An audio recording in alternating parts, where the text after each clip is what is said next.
Здравствуйте, дорогие друзья! Меня зовут Павел Иванов. Я писатель, специалист по работе с горем и скорбью, исследователь жизни после смерти и потустороннего мира. Автор книжного цикла «Жизнь после жизни есть, я знаю» и этого подкаста.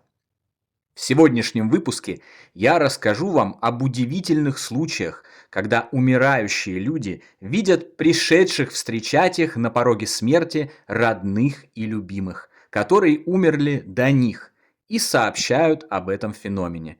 Мы узнаем, что это значит и как подтверждает то, что жизнь после смерти есть. Приступим. Люди, находящиеся на смертном одре, незадолго до ухода из жизни часто сообщают о том, что видят своих умерших родственников, друзей и неких существ света, которые пришли встретить их и помочь совершить переход в потусторонний мир. Доктор Элизабет Кюблер-Росс, на протяжении всей жизни изучавшая умирание и процесс перехода людей в так называемый тонкий мир, в своих книгах и интервью подробно описала множество случаев, когда ее пациенты, находившиеся в непосредственной близости от смерти, видели духовных помощников, пришедших облегчить их переход. Пионер современных исследований жизни после смерти Реймонд Муди, чья деятельность привела к масштабным изысканиям в области умирания и благодаря кому мы получили новые потрясающие знания, описывает видение на смертном одре в своих книгах и приходит к выводу, что люди в момент, предшествующий уходу из жизни, действительно приоткрывают завесу, разделяющую два мира. Кто-то незадолго до перехода в иной мир видит родных, друзей и близких.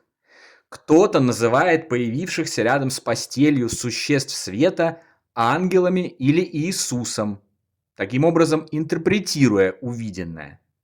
Примечательно, что ангелы никогда не появляются с крыльями, как их привычно изображают в религиозных источниках. А Иисус часто одет в самую обычную одежду. Многие умирающие сообщают, что видят открывающийся портал, из которого появляются их умершие близкие, а позади них, в самом портале, они замечают прекрасный мир, цветущие луга, красивые цветы и величественные небеса. Персонал хосписов сообщает, что зачастую пациенты, увидевшие пришедших помочь им с переходом родных, уходят из жизни с безмятежной улыбкой на лицах. С появлением хосписов, персонал которых находится рядом с умирающими на протяжении длительного времени, информация о предсмертных видениях пациентов стала лавинообразно распространяться и обрела доказательную силу в вопросе подтверждения факта существования жизни после жизни. Андрей Гнездилов, заслуженный петербургский врач-психиатр, более 20 лет проработавший в хосписе и ставший свидетелем множества случаев околосмертных переживаний или сокращенно ОСП и предсмертных видений, сделал следующее заключение в конце своей более чем впечатляющей медицинской карьеры. Смерть – это не конец и не разрушение нашей личности. Это всего лишь смена состояния нашего сознания после завершения земного бытия. Я 10 лет проработал в онкологической клинике, а теперь уже более 20 лет работаю в хосписе. За эти годы общения с тяжело больными и умирающими людьми я много раз имел возможность убедиться в том, что человеческое сознание после смерти не исчезает, что наше тело – это всего лишь оболочка, которую душа покидает в момент перехода в другой мир. Конец цитаты. Видения на смертном одре распространены по всему миру. Их модель совпадает у разных людей вне зависимости от их пола, вероисповедания, происхождения, места проживания, цвета кожи, ориентации и прочих различающих нас факторов. Как индийская девочка, умирающая от рака, рассказывает о том, что за ней пришла ее любимая тетя, умершая годом ранее, Так и русский инженер 50 лет, никогда не веривший в Бога и жизнь после смерти, умирающий от цирроза печени, видит на смертном одре свою давно ушедшую на тот свет маму и в свои последние минуты преисполняется умиротворением и любовью. Таким образом, мы видим систему, которая, как и в случае с ОСП, не зависит от различий людей по всему миру. Это подкрепляет доказательную силу этого явления. Еще одно подтверждающее доказательство – это случаи, когда предсмертные видения наблюдают не только сами умирающие, но и собравшиеся вокруг их постелей родственники. Они сообщают, что тоже видели или ощущали присутствие давно умерших родных. Видели открывающиеся порталы, яркий свет, чувствовали умиротворение и любовь, и даже наблюдали, как душа умирающего выходит из тела и отправляется в портал, сопровождаемая пришедшими помочь ей духовными сущностями. Это случается нечасто, но случается, подтверждается перекрестными проверками и таким образом исключает обоснование скептиков, утверждающих, что видение на смертном одре – это не что иное, как галлюцинации поврежденного и умирающего мозга пациента.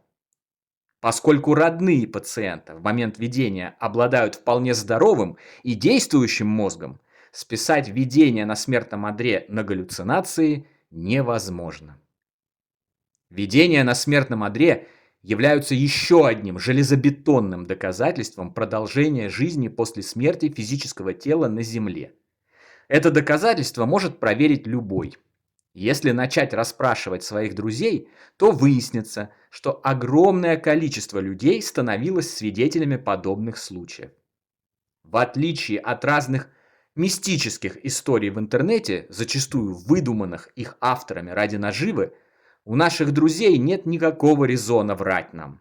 Более того, рассказывая о подобных случаях в нашем, заточенном на материализм обществе, они могут столкнуться с неадекватной реакцией и прослыть поехавшими кукухой в своих компаниях или на работе. Поэтому чаще всего такие доверительные рассказы содержат правду.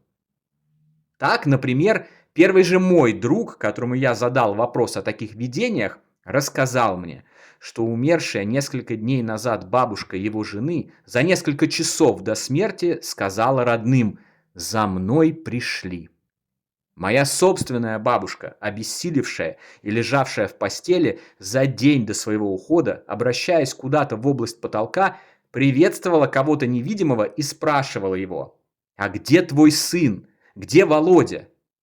Ни у меня, ни у моей мамы, сидевших тогда возле бабушки, не было сына Володи.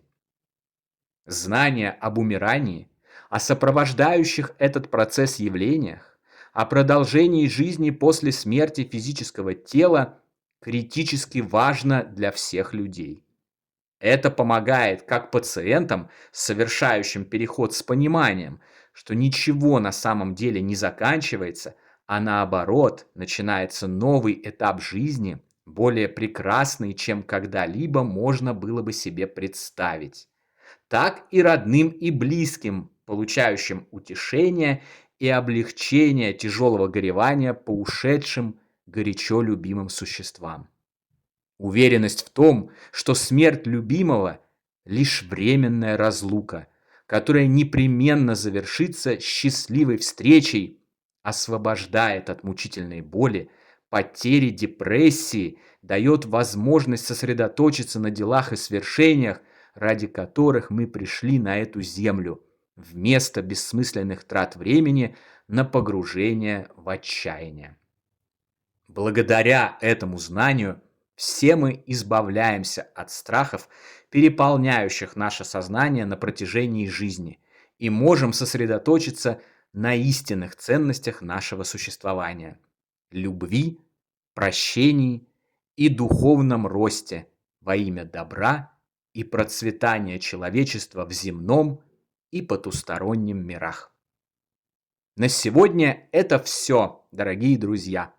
Подписывайтесь на наш канал, ставьте лайк, Поддерживайте нас донатом, приходите в наши каналы в мессенджерах. Приобретайте наши книги цикла «Жизнь после жизни есть, я знаю» и «Онкология и душа». Все необходимые ссылки вы найдете в описании видео. Всего вам самого лучшего, волшебного и замечательного. До новой встречи. Всегда ваш Павел Иванов.